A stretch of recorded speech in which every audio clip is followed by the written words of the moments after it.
CFM, en Tarn-et-Garonne, le MAG. Madame, monsieur, bonjour. Rémi Thérault est là avec vous pour la prochaine demi-heure. Alors, c'est pas tout à fait un concert, c'est pas vraiment un spectacle de danse. BAM, c'est la rencontre entre le batteur percussionniste Eric Delbuis et l'artiste pluridisciplinaire Luna. En duo, un duo qui mêle donc musique, voix, corps, mouvement dans une performance vivante, instinctive. Sur scène, père et fille mêlent les rythmes organiques et l'électronique, la danse et le chant. Un projet qui bouscule les formats et qui invite le public à ressentir la musique autant qu'à l'écouter. En février 2025, on avait eu le plaisir de retransmettre le concert de fin de résidence à Eurythmie de BAM. Et nous aurons à nouveau ce plaisir le jeudi 19 février prochain dans la soirée SMAC Connexion, programmée par le Rio Grande. 3 groupes accompagnés par des SMAC d'Occitanie, à savoir Genre, qui est accompagné par la SMAC Victoire 2 à Montpellier, La Faille, qui est accompagnée par la SMAC Les Docs à Cahors, et BAM, donc ici, accompagné par le Rio Grande. Et pour en parler, on reçoit aujourd'hui les 2 créateurs du duo BAM, Eric Delbuis et Luna Delbuis-Roy. Salut. Salut. Bonjour. Merci d'être là. Comment ça va ? Très très bien. Depuis 1 an qu'on ne s'est vu finalement. Absolument. Ah ouais, super. Ça va. Attends, il y a un petit, ouais, il y a un truc, ça fait. Il y a un casque qui est à fond par terre là et qui nous fait un petit Larsen. Ça y est, on l'enlève. Ouais. Alors, que devient le projet BAM depuis qu'on ne s'est vu ? BAM continue son chemin. Ouais. En fait, voilà. Donc, enregistrement. Durant l'année 2025, là, on a enregistré l'album. Oui, vous en parliez la dernière fois. Voilà. Donc ça, c'est fait. C'est fait. Il est sorti, ça fait 1 mois. Il est sorti en numérique. On nous trouvera sur Bandcamp, en fait. Ouais. Et pas mal de live sessions filmées. Donc, de morceaux qui ont été interprétés en studio. À la Grande Dame Pas du tout. Ah, pas du tout, d'accord. Je croyais que c'était à la Grande Dame que vous aviez fait ça. Parce que, pour rappel, la Grande Dame, c'est le collectif de production que tu animes. Hein, c'est ça qu'on a monté avec Héloïse Lormand, ouais. qui est la technicienne de BAM, d'ailleurs, qui fait le son, la régisseuse. Et donc, oui, l'album s'est fait en grande partie au studio de la Grande Dame, mais les rencontres fait qu'on s'est retrouvé dans un autre complexe audio qui s'appelle la Briche Audio à Tours, autour d'un festival. Ouais. Ah, juste à côté de Tours. À côté de Tours, ouais. Et du coup, on a, pour l'occasion, on a convié une réalisatrice que Luna avait rencontrée, berlinoise. Enfin, ukrainienne, mais qui vit à Berlin, et qui est venue nous filmer ces sessions live, en fait. Ouais. C'est quelque chose qui était important, parce que c'est le... Je vais te laisser la parole. Quelque chose qui était important. Non, c'est important pour nous de montrer le côté live du projet. En fait, voilà. C'était du coup de voir que tout ça. Donc c'est des vidéos, ça qu'on trouve aujourd'hui sur le net. Sur le net, sur YouTube, sur la chaîne. La chaîne YouTube. Au-delà des live sessions, il y avait l'idée de faire un clip, parce que donc on a réalisé un album cette année, mais donc BAM, c'est autre chose que de la musique, c'est aussi, comme tu l'as très bien présenté, un concert performance. Il y a une dimension visuelle très importante dans le projet. Donc c'était important pour nous de faire une réalisation audiovisuelle avec cette même personne, donc Anka Moudra, qui est cette berlinoise réalisatrice, et elle a réalisé un clip du morceau Acid Rain, qu'on va peut-être entendre après. Et donc c'était un peu le pari de voir comment on peut réaliser un clip où il y a de la danse, où on voit du coup une expression dansée mêlée à notre expression musicale, où on nous voit aussi en train de jouer le morceau. BAM, c'est né en 2023. Quand on s'est rencontrés en 2025, c'était encore un peu en construction. Je me souviens sur scène d'un masque. Je me souviens d'une idée directrice qui était une ligne, des choses comme ça, des choses dont on avait parlé à ce moment-là.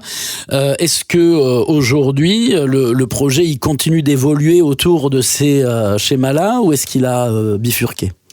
Non, c'est toujours des points qui sont très importants pour nous, enfin plutôt des lignes qui sont très importantes pour nous de garder en tête. Il nous accompagne aussi dans le travail de l'écriture. Là, ce week-end même, on va revoir le sculpteur qui avait créé ce premier masque pour créer d'autres masques, d'autres figures, parce que le projet musicalement évolue. Donc on a besoin de... Et puis aussi chorégraphiquement, ça évolue un petit peu. Il y a des choses qui sont un peu plus mouvantes et engagées physiquement, qui nécessitent une meilleure tenue du masque. Pour Eric aussi, il y a des questions qui arrivent, de comment on fait duo aussi visuellement. Il y a des costumes qui sont arrivés aussi, qui ont été réalisés par Avery Ringels, qui fait partie de ce complexe-là qu'on a rencontré à la Briche Audio. Voilà, donc visuellement, il y a eu quand même une grosse marche de franchise, on va dire. Et voilà, après, on reste quand même... Ça se poursuit, quoi. Oui, c'est ça. C'est la même chose. Alors, je dis c'est la même chose. C'est la même chose, mais qui a grandi, un projet qui a grandi, qui s'affirme. On écoute un petit extrait de Acid Rain, et puis on en parle peut-être.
Voilà, Acid Rain, donc qui est extrait du premier album de BAM. Absolument. Ouais. Qui s'appelle comment, le premier album? BAM. Tout simplement. Avec un petit tréma sur le A. Qui rappelle un petit peu les deux olives des baguettes de batterie. Ah, d'accord. Et puis deux, parce qu'on est un duo. Eh ben d'accord. Voilà. Eh ben figurez-vous que j'en discutais l'autre jour de ce petit tréma, mais pas sur un A, sur un O, puisque il y a pas très longtemps, je recevais à ce même micro Muriel Erdodi, qui joue au Festival des Tours de Chant à Toulouse, et qui est une montalbanaise que vous connaissez, évidemment. Et elle a ce tréma sur le O, mais parce que ça fait partie d'une lettre de Pologne, je crois, ou d'Hongrie, ou quelque chose comme ça. Voilà, d'un alphabet. Mais pas sur le A. Bah. Bon, alors on en parle de Acid Rain. Acid Rain, alors on en parle, il y a plein de manières d'en parler, peut-être parler des paroles. En fait, c'est ce morceau. Les paroles sont extraits d'un spectacle auquel j'ai participé. Où dans ce spectacle, il y a un moment qui s'appelle La pluie d'acide, et j'ai voulu faire un zoom à l'intérieur de ce moment-là pour en écrire une chanson avec Eric et parler de comment, qu'est-ce qui est possible, quel mouvement est possible quand on fait face à la menace.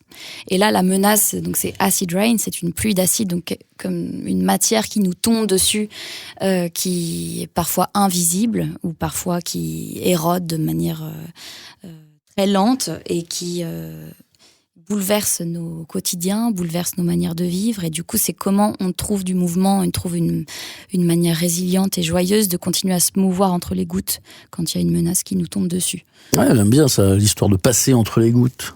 Ça me va bien, ça. Donc, surtout dans le monde dans lequel on vit.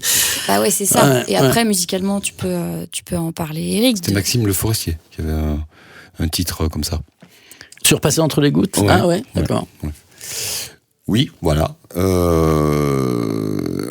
Oui, mais c'est bien de parler des textes, justement, et tout ça, de parler de... Bon, là, évidemment, la métaphore est criante, mais c'est donc Luna qui s'occupe de... Alors non, mais c'est parce que c'est intéressant, pardon, je te coupe, mais parce que je reste sur l'idée de l'acide et d'éviter et d'éviter les gouttes. Comment ça se transcrit ça à la batterie et dans les sonorités que tu mets sur ce morceau-là, par Moi, exemple. je passe pas du tout dans les gouttes, je les éclate en fait. C'est une autre façon de faire. Non, mais c'est peut-être toi est-ce qu'il y a le bruit, par exemple, de la pluie? Est-ce que tu penses, quand tu fais ton morceau, justement, à ce bruit de la pluie qui tombe, qu'elle soit acide ou pas? Non. Pas du tout. Dans le processus de composition d'un morceau, on part souvent, en tout cas, d'idées, d'univers, de matière, de groove, et il y a quelque chose que personnellement je cherche tout le temps, c'est une tension. C'est comme ça. C'est ce qui me plaît beaucoup. Et une fois que j'ai cet univers qui me semble à peu près cohérent, c'est là que Luna intervient. Et après, ça sollicite son imaginaire. C'est une adaptation finalement du morceau qui existe déjà, qui tourne. Ou une prolongation, je ne dirais pas une adaptation, une prolongation, quelque chose qui vient lui donner une incarnation dans le sens aussi de quelque chose qui va se communiquer à un public au-delà d'un groove et d'une identité musicale. Voilà.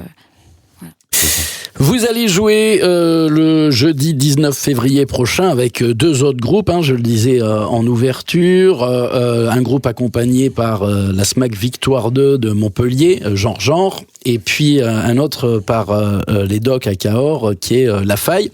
Ça veut dire aussi que dans le processus de SMAC Connexion, qui est l'idée c'est de mettre en avant à la fois les salles de musique actuelles d'Occitanie et de mettre en lumière le travail d'accompagnement et pas uniquement de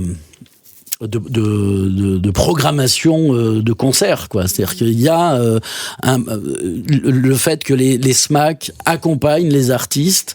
Est-ce que ça et de quelle manière vous le vivez finalement cet accompagnement pour vous artistes Alors pour que les choses soient claires, on est très reconnaissant de l'invitation de Patrick et tout ça, et le fait de pouvoir rencontrer d'autres groupes et de jouer dans des SMAC, c'est des lieux équipés, tout ça, c'est très intéressant. Après, je ne sais pas trop, quand tu parles d'accompagnement, en tout cas en ce qui concerne BAM, il n'y a pas vraiment d'accompagnement. Si ce n'est la disponibilité, par exemple, de la salle. Pour des résidences, des choses comme ça, ce que vous avez fait il y a un an, c'est ça? Très, très, absolument. Oui, je pense que c'est de ça dont il s'agit. Oui. C'est-à-dire que soit quand on est une salle de concert, on se contente à la limite de faire une programmation et puis de dire il y a des concerts, venez consommer du concert. Mais il y a une autre partie qui est un peu cachée, qui est non, c'est aussi un lieu dans lequel les artistes peuvent venir travailler. pour certaines salles de musique actuelles, il y a peut-être des salles de répétition, ce qui n'est pas le cas à Montauban, parce qu'il n'y a plus rien, heureusement. Et voilà. Non, bien sûr, après, mais ce processus d'accompagnement par des coachs, des coachings, tout ça, nous, on a... pas de... En fait, on n'est pas rentré dans cette dynamique-là. Après, je salue quand même cette initiative de regroupement de SMAC et de propositions de mini tournées comme ça. Je crois que moi j'étais pas au courant. Je sais pas si ça s'est fait les autres années. Non, enfin il me semble pas. Hein. Pour moi c'est la première année que cette petite tournée SMAC Connexion existe. Et visiblement il y a ces 3 SMAC qui par la proximité travaillent ensemble. Et je crois qu'il y a d'autres SMAC Connexion qui se dans d'autres périodes de l'année, tout ça. Oui, c'est super. J'espère que le projet va se pérenniser parce que les groupes en ont aussi besoin, des groupes régionaux ou nationaux qui sont pas encore de bookers ou de labels, tout ça. Vous quand même avec la Grande Dame, avec BAM, tout ça, vous êtes quand même dans l'artisanat, l'artisanat professionnel, mais l'artisanat quoi. C'est-à-dire que vous êtes un peu sur tous les fronts quoi, à tout faire, sur la production, sur l'enregistrement, sur la création. Comme peut-être 95% des artistes en France. Je veux dire aujourd'hui, il faut tout faire. C'est parfois trop, je pense. Mais on n'a pas le choix, et il faut s'accrocher et tout ça. Donc, oui. Quels sont les autres projets à part BAM que vous faites? Tiens, Luna, tu danses dans d'autres projets. Qu'est-ce que tu fais? Oui, tout à fait. En ce moment, je suis sur un solo qui s'appelle Vardoum, qui est une pièce chorégraphique qui verra le jour, en tout cas sa première en 2027 à Marseille. C'est un projet qui parle du vertige et qui questionne comment la voix se fait persistance au milieu du vertige. Dans BAM, je parlais de la menace. Bon, là, je vais vraiment travailler autour du vertige, autour de la rotation, de l'essoufflement, de tout ce qui met un peu en difficulté l'organisme et la physiologie d'un organisme, et voir comment la voix, elle peut faire persistance au sein même de ces bouleversements. Parce que bon, pour moi, c'est une manière c'est presque une philosophie de vie, en fait, que j'incarne dans différents projets, que ce soit BAM, mon projet perso, ou même dans d'autres, avec d'autres compagnies où je travaille, où je suis interprète ou collaboratrice. C'est ça, et je pense que c'est la période qui veut ça aussi. C'est comment on fait avec et non pas contre, et non pas répondre à toutes ces menaces par la sidération, par la silenciation, par le repli du corps sur soi-même, par l'individuation, mais plutôt par le muscle du mouvement, de l'acte vocal et de la... Il y a toujours la voix dans tous tes projets. Tu fais pas que la danse, que le corps. La voix est là. La voix est là de plus en plus, en fait. Il y a des projets avec qui j'ai commencé à... Ton parcours, toi, à la base, c'est la danse, on est d'accord. Tu nous rappelles ton parcours, s'il te plaît? Ouais, rapidement, c'est ça. Je commence à travailler professionnellement en 2020, mais en fait, j'ai eu un parcours de danseuse qui a commencé à l'âge de 5 ans. Et pendant les 15 premières années de ma vie, c'est vraiment que ça qui a existé de manière très concrète. Après, C'était où? C'était à Lyon? C'était dans quoi que t'as fait Lyon, CRR. D'abord CRR de Lyon. Après, je suis passée à Aix-en-Provence dans une compagnie de danse avec Josette Baïse, du coup, qui m'a valu une expérience de la scène assez tôt, de mes 11 à 15 ans. Et puis ensuite, j'ai quitté la scène et je suis retournée en études supérieures au CNSMD de Lyon, au Conservatoire National, en contemporain, où j'ai été diplômée, et puis après j'ai commencé à collaborer avec des chorégraphes. Mais il y avait la voix déjà là ou pas? C'est arrivé petit à petit. Et puis... Je me demande si justement quand tu es au conservatoire de danse, même si c'est de la danse contemporaine, je me demande s'il y a une ouverture vers la voix ou pas. Moi, dans mes projets, souvent on avait des cartes blanches ou des propositions de projets perso. Il y avait très souvent la voix qui arrivait, mais bon, c'était un petit peu... C'est pas le lieu, quoi. C'était pas l'espace, et puis c'était pas encore très assumé. Mais bon, c'est vrai que j'avais quand même dans mes espaces intimes, donc ma famille, donc avec Eric, informellement, en fait, on pratiquait la musique. Quand j'étais en vacances, en fait, il y avait de la musique à la maison. C'était quelque chose qui... Donc, la voix, elle avait l'espace de tout de suite être enregistrée, avoir accès à du matériel technique qui fait que ça sonne, en fait. Enfin, même si c'est... des tentatives un peu vaines, en fait ça sonne. Et puis petit à petit, je me suis dit ok, j'ai envie d'écrire de la poésie. Donc il y a un projet solo qui est né, Soon, qui a sorti un album. Eric m'a beaucoup aidé à ça. Et puis après, en fait, il y avait la nécessité absolue de faire converger ce désir de faire voix en acte, et puis de danser, bien sûr, par BAM. On écoute Hornet. C'est quoi Hornet ? Hornet, le frelon. Frelon. J'explique ou on écoute ? Allez. C'est un rêve. C'est un rêve, c'est encore une menace ça, mais c'est un rêve où en fait il y avait une pluie de frelons qui tombait du ciel et qui me venait dessus avec des amis. On était dans un espèce d'endroit un peu sinistre et il y avait une pluie de frelons qui nous venait dessus et donc j'ai voulu faire poser une mélodie sur ce morceau bien rock, bien rappeux, bien rugueux, de quelque chose d'assez désinvolte et pareil, comment on continue à rigoler de tout ça, à rigoler, en tout cas à persister, quoi. Hornet sur CFM dans le mag. The hornet cries its name on what stands out from the silence.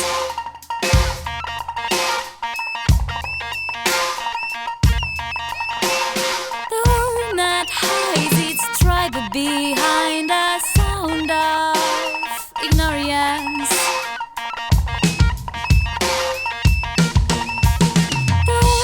Surrounds the family who tries to touch each other.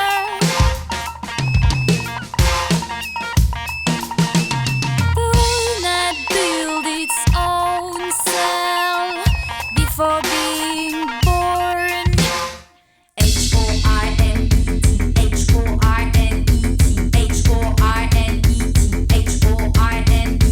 H-O-R-N-E, H-O-R-N-E-t, H-O-R-N-E.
Voilà, le mag de CFM Montauban touche à sa fin. On est toujours en compagnie d'Éric Delbouis et de Luna Delbouis-Roy, qui seront donc jeudi prochain sur la scène de Rhythmie pour la soirée Smack Connexion avec deux autres groupes. Et nous, ça va être rock'n'roll d'ailleurs, parce qu'on va sur CFM Radio retransmettre l'intégralité de ce concerto. Des concertos avec 3 groupes, ça veut dire qu'il va y avoir des changements de plateau. Je ne sais même pas pas encore comment à la radio on va s'organiser pendant les changements de plateau. Ouais, techniquement, ça va aller vite. Oui, oui, bon, oui. Tant pourquoi mieux, parce que je crois que Jean-Jean, je suis sûr, c'est un duo. Ouais. Bon, en plus à Eurythmie, le plateau est assez grand, donc on va pouvoir vraiment s'organiser. Poser tous les instruments, genre. C'est un peu ça l'idée. Et puis après, les gens qui ont joué sortent du plateau. Et donc techniquement, je pense que ça, c'est pas la Bérésie là. Donc radiophoniquement, il n'y aura pas de temps mort entre les groupes. En tout cas, ça viendra pas de là, je crois. Super. Tu connais le line-up? Dans quel sens ça joue? Ouais. Visiblement, ça va commencer. Les soirées vont commencer par Jean-Jean. Nous serons en second. Okay. Et c'est La Faille qui va terminer. Ok. Les concerts font, je crois, 40 minutes chacun. Voilà, et l'ouverture des portes, c'est 18h. Il y a un food truck sur place. Je crois que le Rio fait toujours happy hour à partir de 18h jusqu'à 19h, et le concert est à 19h. Et gratuit. Et c'est gratuit, ouais, tout à fait. C'est important de le dire. Merci, nos amitiés à toute l'équipe de La Grande Dame. Et puis, à la prochaine. À très bientôt. Au revoir. Salut. Vos podcasts et replays. Podcasts et replays. cfmradio.fr